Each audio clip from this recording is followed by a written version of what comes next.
नमस्कार। माँ गायत्री महाविद्यालय के यूट्यूब चैनल पर आपका स्वागत है। आज के हम इस वीडियो में अमेरिकी स्वतंत्रता संग्राम में क्या कारण रहे, स्वतंत्रता संग्राम के इस क्रांति के क्या कारण थे और क्या परिणाम निकले, क्या प्रभाव रहे, कौन कौन सी घटनाएं घटित हुई, इसके बारे में विस्तार से अध्ययन करेंगे। इससे पहले पिछले वाले वीडियो में हमने इसकी ऐतिहासिक पृष्ठभूमि के बारे में अध्ययन किया था। अमेरिका की ऐतिहासिक पृष्ठभूमि और ऐतिहासिक पृष्ठभूमि में किस तरह से जो है अमेरिका की खोज हुई और किस तरह से अन्य यूरोपीय देश ने यहाँ पर जो है अपने उपनिवेश बनाए, अपनी बस्तियाँ बसाई और इस प्रकार से जो है कुल मिलाकर के 13 उपनिवेश यहाँ पर स्थापित हो चुके थे यूरोपीय देशों के। अब ये जो उपनिवेश बसे हैं, इन उपनिवेशों के बसने के क्या कारण रहे। अमेरिका की खोज हुई और अमेरिका में जो है उपनिवेश बसाने की होड़ लग गई यूरोपीय देशों की। अब ये उपनिवेश क्यों बसे हैं? उपनिवेश बसने के कारण, उपनिवेश बसने के कारण, ये उपनिवेश अमेरिका में क्यों बसे, क्या कारण था? भाई, जितने भी लोग अमेरिका में आए वो अपनी मातृभूमि को छोड़ करके, अपनी मातृभूमि को छोड़कर और लंबी लंबी समुद्री यात्राएं करके, विषम कष्टों को सहन करके अमेरिकी उपनिवेश में आकर के बसे। उसके पीछे कई कारण देखने को मिलते हैं, जिनमें से कुछ कारण यहाँ पर बताए गए हैं कि एक तो यूरोप में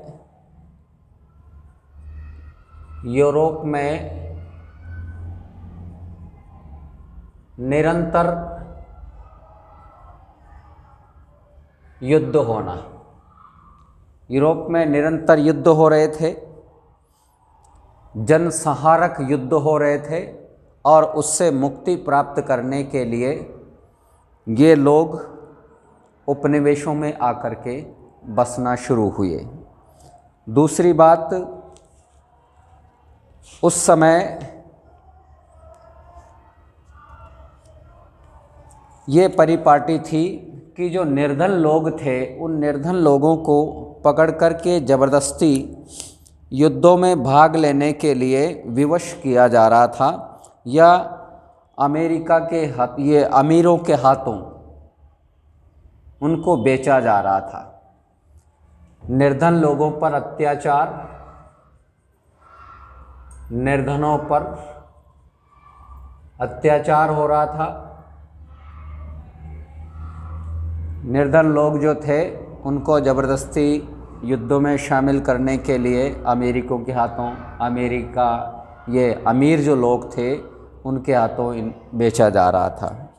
अगला कारण ये रहा है कि नई दुनिया में पहुंचकर उन्होंने सोचा, उपनिवेशों में बसने वालों ने, कि नई दुनिया में पहुंचकर ईमानदारी से कारोबार का अवसर उनको प्राप्त हो सकेगा और उनको जो है लाभ मिलेगा। लाभ प्राप्ति की आशा से, लाभ प्राप्ति की आशा, लाभ प्राप्ति की आशा से ये जो नई दुनिया की जो खोज हुई अमेरिका की, इसमें आकर के लोग बसने लगे थे। इसके साथ ही साथ जो है उन्होंने ये सोचा कि अपनी संतानों के लिए वहीं पर मकान बना लेंगे जब समृद्ध हो जाएंगे। इसके अलावा जो है उनको ये भी आशा थी कि धार्मिक और सांप्रदायिक अत्याचार और उत्पीड़न से वो मुक्त हो जाएंगे और स्वतंत्र होकर के इस नई दुनिया में अपना जीवन यापन कर सकेंगे, ईश्वर की आराधना कर सकेंगे है, जहाँ पर न तो चर्च का दबाव होगा और न ही सरकारी कर्मचारियों का। स्वतंत्र जीवन यापन की अभिलाषा, स्वतंत्रता की अभिलाषा, इस अभिलाषा को लेकर के लोग जो है उपनिवेश में आकर के बसना शुरू हुए थे। ये कारण, कुछ कारण बताए हैं, इसके अलावा और बहुत सारे कारण भी उत्तरदायी हैं इसके लिए, कि जिसमें जो है लोग उपनिवेशों में आकर के बसे अमेरिका में। अधिकांश यूरोपीय उत्प्रवासी का मतलब वो लोग जो देश छोड़ करके उपनिवेश में बसने आए थे।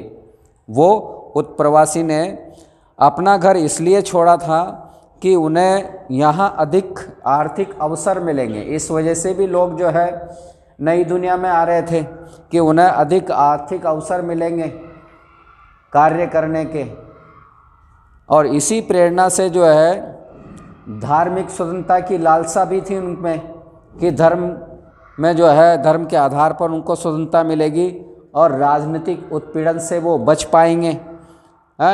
इसकी वजह से भी जो है लोग उपनिवेश में आकर के बसना शुरू हो गए। इसके साथ ही साथ 1620 से 1635 की अवधि में इंग्लैंड के अधिकांश लोगों को आर्थिक कठिनाइयों का सामना करना पड़ रहा था। वहाँ पर इंग्लैंड में स्थिति खराब हो चुकी थी। 1620 से 1635 के बीच में स्थिति खराब हो चुकी थी, कठिनाइयों का सामना करना पड़ रहा था। तो बहुत से लोगों को जो है वहाँ पर रोज़गार उपलब्ध नहीं हो पा रहा था इंग्लैंड में, और कुशल कारीगर भी जो है इसी बात ही अपनी आजीविका चला पाते थे बहुत बड़ी मुश्किल से। इसके अलावा जो है फसलें खराब होने के कारण भी जो है लोगों को काफ़ी कठिनाइयों का सामना करना पड़ रहा था। तो ऐसी स्थिति में बहुत सारे लोग नए संसार में बसने को उत्सुक थे, नई दुनिया में बसने को उत्सुक हो गए। लेकिन ऐसे लोगों में कुछ ही लोग ऐसे थे जो अपने परिवार का खर्चा जो है मार्ग व्यय, आने जाने का खर्चा उठा सकें और उस नए देश में अपना जीवन यापन कर सके। बहुत कम लोग थे इसमें से। तो इनका खर्चा किसने उठाया? इनका खर्चा जो है अन्य लोगों का भार उपनिवेश स्थापित करने वाली जो कंपनियां थी, जो वहाँ पर अमेरिका में उपनिवेश स्थापित कर रही थी, उन कंपनियों ने इन लोगों के परिवार का व्यय का भार उठाया। और किस आधार पर उठाया? कि निश्चित समय तक जो है वो कंपनी के लिए मजदूरी का काम करेंगे और अवधि समाप्त होने के बाद वो, यानी कि उनकी जो है जितने भी रुपए पैसे उन पर खर्च होते थे वो अदायगी के बाद वो फिर स्वतंत्र हो जाएंगे। तो इस वजह से भी लोग जो है अमेरिका में, इंग्लैंड से आकर के अमेरिका में बस रहे थे। इसके साथ ही साथ और भी कारण रहे राजनीतिक कारणों में। राजनीतिक कारण से भी लोग जो है देश छोड़ने के लिए विवश थे। वहाँ पर 1630 के दशक में इंग्लैंड में 1630 के दशक में इंग्लैंड के चार्ल्स प्रथम का जो है स्वेच्छाचारी शासन था, और इस स्वेच्छाचारी शासन से लोग तंग आ चुके थे, परेशान हो चुके थे, और लोग जो है उपनिवेश में आकर के बसना शुरू हो गए थे। इसके साथ ही साथ जो है जर्मन राजाओं की निरंकुशता, इन्होंने भी जो है बहुत से जर्मन वासियों को उपनिवेश में बसने के लिए प्रेरित किया। बहुत से जर्मन के लोग भी जो है अमेरिका में आकर के बसे इसी वजह से। तो इन सभी कारणों की वजह से जो है लोग उपनिवेश की तरफ प्रेरित हुए, अमेरिका में बसने के लिए प्रेरित हुए।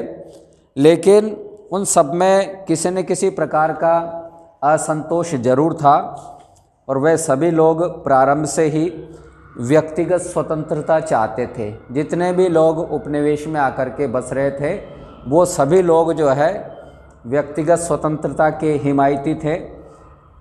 वो यही चाहते थे कि हमको जो है व्यक्तिगत स्वतंत्रता मिले, और इसके लिए जो है उनको सफलता भी मिली। अंग्रेज़ सरकार के प्रभाव और नियंत्रण का वहाँ पर अभाव था, और 1651 ईस्वी से जो है ब्रिटेन की सरकार ने उपनिवेशों के आर्थिक जीवन को नियंत्रित करने के लिए समय समय पर नए नए कानून भी बनाए इंग्लैंड की सरकार ने, लेकिन जो है वो पूरी तरह से उन कानूनों को वहाँ पर लागू नहीं कर पाई। लागू करने की तो चेष्टा की लेकिन लागू नहीं कर पाई। अब वहाँ पर जो अमेरिका में जो क्रांति हुई उसके क्या कारण रहे भाई? इस प्रकार से तो जो है उपनिवेश में आकर के लोग बसे, इंग्लैंड से आकर के बसे, जर्मनी से आकर के बसे हैं। वो अपनी व्यक्तिगत स्वतंत्रता चाहते थे, अपने व्यापार में वृद्धि चाहते थे, आर्थिक विकास करना चाहते थे। इस लालसा से जो है उपनिवेशों में आकर के बसे। फिर भी जो है इंग्लैंड जो है किसी न किसी तरीके से उन पर अपना अधिकार बनाए रखना चाहती थी इंग्लैंड की सरकार है। तो इस वजह से भी जो है वहाँ पर क्रांति हुई। लेकिन और भी क्या कारण रहे क्रांति के कारण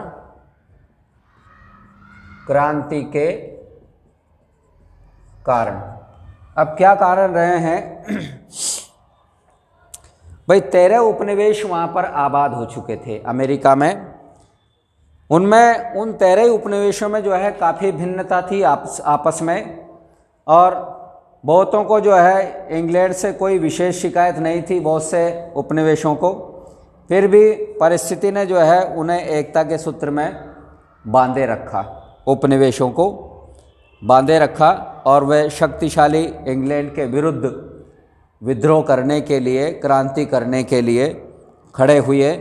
और अंत में जो है इंग्लैंड का जो निरंकुश शासन था इससे मुक्त होने में उनको सफलता मिली, उपनिवेशों को।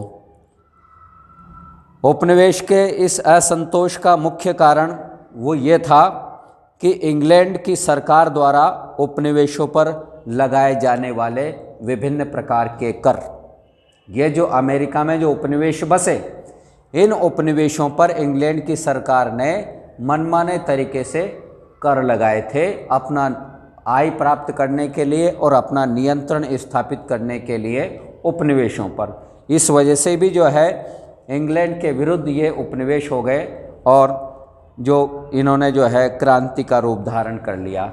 इन कारणों में जो है वो पहला कारण ये रहा है कि उपनिवेशियों में इंग्लैंड के प्रति प्रेम का अभाव। उपनिवेशों में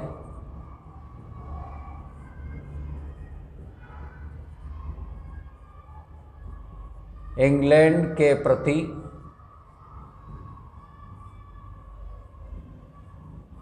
प्रेम का अभाव था इंग्लैंड के प्रति उपनिवेशों में। इस वजह से भी जो है इंग्लैंड के विरुद्ध हो गए उपनिवेशवासी। भाई इंग्लैंड छोड़ करके अमेरिका के 13 उपनिवेश में, इंग्लैंड छोड़ करके आए और अमेरिका में जो है 13 उपनिवेश बस गए। बसने वाले अधिकांश लोगों में इंग्लैंड के प्रति कोई विशेष प्रेम नहीं था है। जैसा कि इसमें जो है बहुत से लोग धार्मिक अत्याचार से परेशान होकर के आए थे, उपनिवेशों में आकर के बसे थे हैं, और ऐसे लोगों को इंग्लैंड के चर्च, वहाँ की सरकार से कोई सहानुभूति भी नहीं थी, कोई विशेष प्रेम नहीं था। अंग्रेज़ों के अलावा अन्य यूरोपीय देशों के बहुत से लोग भी उपनिवेशों में आकर के बसे थे इंग्लैंड के अलावा। यानी कि इंग्लैंड वाले ही बसे थे, अन्य देशों के लोग भी आकर के बसे थे, और उन लोगों से इंग्लैंड के लिए कोई विशेष सहानुभूति की आशा भी नहीं थी। साथ ही साथ जो है इसके अलावा इंग्लैंड जो है वो उपनिवेशों पर शुरू से अपना नियंत्रण स्थापित करना चाहती थी। तो पहले से तो जो है नियंत्रण का भी अभाव था, इंग्लैंड का इतना नियंत्रण उपनिवेशों पर नहीं हो सका। इसके अलावा उस समय यातायात के साधन भी इतने खराब थे और अपर्याप्त थे कि इंग्लैंड में और उपनिवेशों में एक दूसरे से संपर्क जो है बहुत कठिन हो चुका था। यानी कि अधिक समय तक संपर्क नहीं रहा, और अधिक समय तक संपर्क नहीं होने के कारण दोनों के बीच पारस्परिक संबंध बहुत कच्चे थे, पक्के संबंध नहीं बन पाए उपनिवेशों में और इंग्लैंड में। जब उपनिवेशों में इंग्लैंड के विरुद्ध विद्रोह हुआ तो उपनिवेशों में इंग्लैंड के प्रति सहानुभूति रखने वाले लोगों की संख्या जो थी वो बहुत कम थी। इस वजह से भी जो है इंग्लैंड के विरुद्ध विद्रोह हुआ उपनिवेशों के द्वारा है। दूसरा कारण ये रहा चारित्रिक भिन्नता। चारित्रिक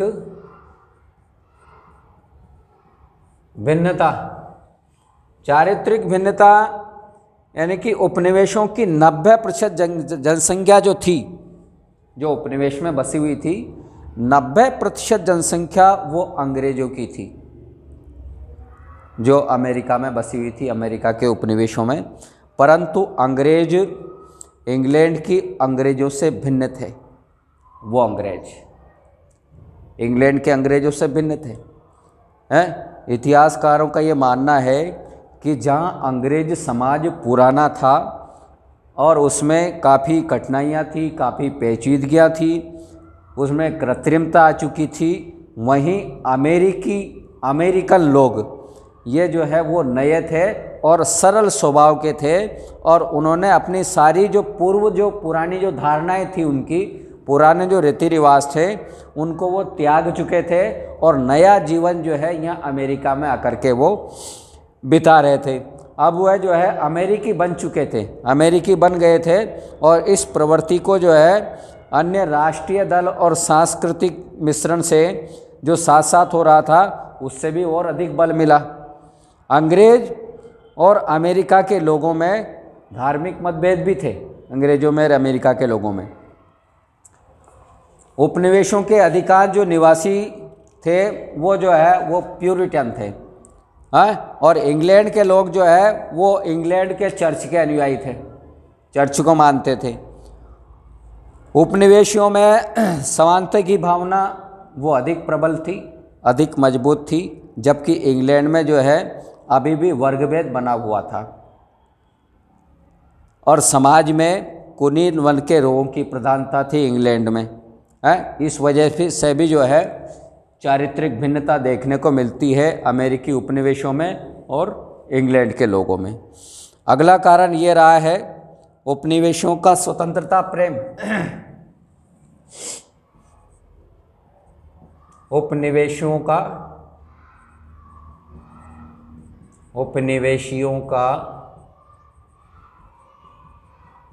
स्वतंत्रता प्रेम, इस वजह से भी जो है इंग्लैंड के विरुद्ध हुए उपनिवेशवासी। उपनिवेशों में जितनी भी आबादी बसी हुई थी वो इंग्लैंड के लोगों की अपेक्षा अधिक उत्साही और स्वतंत्रता प्रेमी थी है, और उनमें जो है जनतंत्र शासन पद्धति और स्वतंत्रता का इंग्लैंड के लोगों से भी अधिक प्रचार था इन उपनिवेश में बसे हुए लोगों में। और इसकी स्पष्ट झलक जो देखने को मिलती है वो वर्जीनिया में जो प्रथम अधिकार पत्र जो घोषणा की गई, प्रथम अधिकार पत्र की, उसमें देखने को मिलती है, जिसमें जो है ये जोर देकर कहा गया था अधिकार पत्र में कि बसने वालों को सभी स्वाधीनताएं, मताधिकार और रियायतें प्राप्त होगी, ठीक उसी तरह से जैसे वे इंग्लैंड में जन्म लेने पर प्राप्त करते हैं। इसी प्रकार के अधिकार जो है उनको यहाँ पर मिलेंगे। तो ये नए महाद्वीप पर पैर रखने के प्रथम वर्ष से ही उपनिवेशी अंग्रेज कानून और संविधान के अनुसार कार्य करने लगे थे, और उनकी विधानसभाएं अलग थी, प्रतिनिधि शासन पद्धति थी उनकी स्वयं की, सामान्य निधि यानी कि कानून थे, इनके द्वारा जो है आश्वासित व्यक्तिगत अधिकारों को मान्यता दी गई थी, और उपनिवेशों में आगे बढ़ने की भावना थी उपनिवेशियों में, उसमें रहने वाले लोगों में, और उनकी विधानसभाएं अधिक स्वतंत्रतापूर्वक कार्य कर रही थी। तो इस प्रकार से उनको काफ़ी स्वतंत्रता मिली हुई थी। लेकिन जब इंग्लैंड की संसद ने अमेरिकी उपनिवेशों को साम्राज्यवादी नीति के अनुरूप ढालना चाहा, इंग्लैंड की संसद ने है, तो इस पर जो है इंग्लैंड की संसद की काफ़ी देर हो चुकी थी है, काफ़ी देर बाद कार्रवाई की, क्योंकि उससे पहले वो स्वतंत्रता भोग चुके थे उपनिवेशी है। तो इस समय जो है बस्तियां जो है वो स्वयं शक्तिशाली हो चुकी थी, उपनिवेशीय बस्तियां, और संपन्न हो चुकी थी। ऐसी स्थिति में जो है वो किसी की गुलामी जो है वो सहन नहीं कर पाते थे। तो परिस्थितियां जो है अपनी परिस्थितियों के अनुकूल वो स्वयं कानून बनाना चाहते थे। इसलिए भी जो है स्वतंत्रता प्रेम उनका बढ़ता गया। और अगला कारण रहा दोषपूर्ण शासन व्यवस्था। दोषपूर्ण शासन व्यवस्था, इस वजह से भी जो है उपनिवेशी इंग्लैंड के विरुद्ध हुए और क्रांति होना अवश्यंभावी हुआ। उपनिवेशों की शासन व्यवस्था जो थी वो संतोषजनक नहीं थी, है। उनमें कई दोष थे। अब कौन कौन से दोष थे इनमें है, एक तो गवर्नर होता था और गवर्नर के अलावा गवर्नर की कार्यकारिणी समिति होती थी और इसके साथ ही जो है विधानसभा होती थी अथवा असेंबली होती थी। अब गवर्नर और उसकी कार्यकारिणी समिति यह सम्राट के अधीन थी, उसके अंतर्गत थी। और विधायक का जो सदन था, विधायक का सदन के प्रति यह उत्तरदायी नहीं होते थे गवर्नर। विधायक का सदन में ये जनता के द्वारा चुने हुए प्रतिनिधि होते थे और कानून निर्माण और कर लगाने का अधिकार यह विधायक सदनों के हाथ में होता था। और ऐसी स्थिति में जो है गवर्नर के लिए जनता के प्रतिनिधियों का विरोध करना ही बहुत कठिन काम था, है। तो ऐसी स्थिति में जो है, इसके अलावा दूसरी तरफ जो है गवर्नर तो उत्तरदायी होता था लेकिन उसके जो अधिकार थे वो अधिकार बहुत कम थे, गवर्नर के अधिकार। और दूसरी तरफ जो विधायक जो सदन थे, हैं, उनके पास बहुत ज़्यादा अधिकार थे लेकिन उत्तरदायित्व का अभाव था उनमें। तो ऐसी स्थिति में इस दोषपूर्ण शासन प्रणाली से भी जो है उपनिवेशवासी नाराज थे, असंतुष्ट थे। इस वजह से जो है इंग्लैंड के विरुद्ध विद्रोह किया इन्होंने। अगला कारण है उपनिवेशों की उपयोगिता।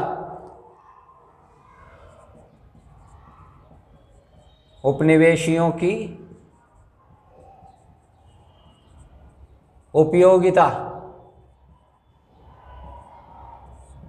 यह इस प्रकार की जो है भ्रामक धारणा थी उसमें, भ्रामक धारणा। अब भ्रामक धारणा कौन सी थी? भ्रामक धारणा ये थी कि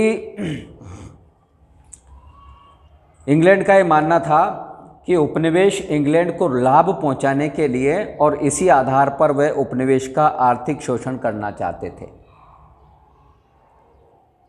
ताकि इंग्लैंड को आर्थिक लाभ मिलता रहे, है? और इंग्लैंड के लोगों का यह मानना था कि जिस प्रकार बौद्धिक और सामाजिक परंपराओं में उपनिवेश इंग्लैंड के अधीन समझना चाहिए, परंतु उपनिवेशी इस प्रकार के विचारों को अधिक समय तक सहन करने को तैयार नहीं थे, इंग्लैंड की गुलामी सहन करने को तैयार नहीं थे।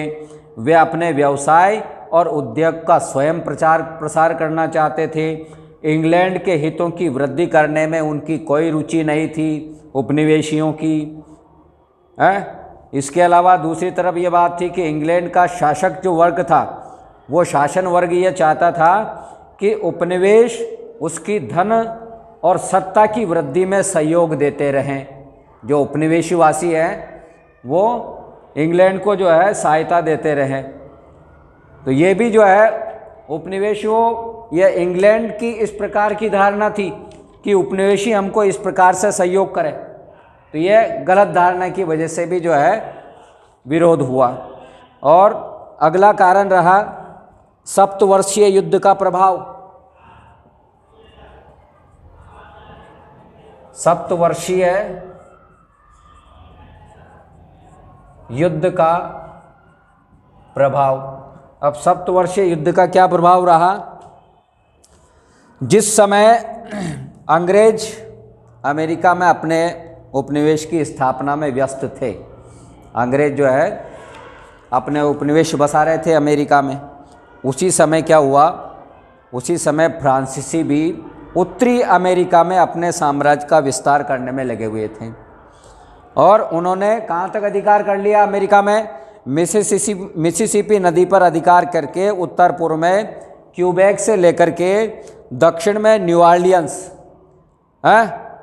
वहाँ तक जो है विशाल साम्राज्य स्थापित करके और अंग्रेज़ों को एप्लेशन पर्वत के पूर्व की तंग घाटी तक सीमित कर दिया। फ्रांसीसियों ने। तो अंग्रेज़ों और फ्रांसीसियों में 100 साल से भी अधिक समय तक यह इस प्रकार का जो है अनिर्णायक युद्ध चलता रहा।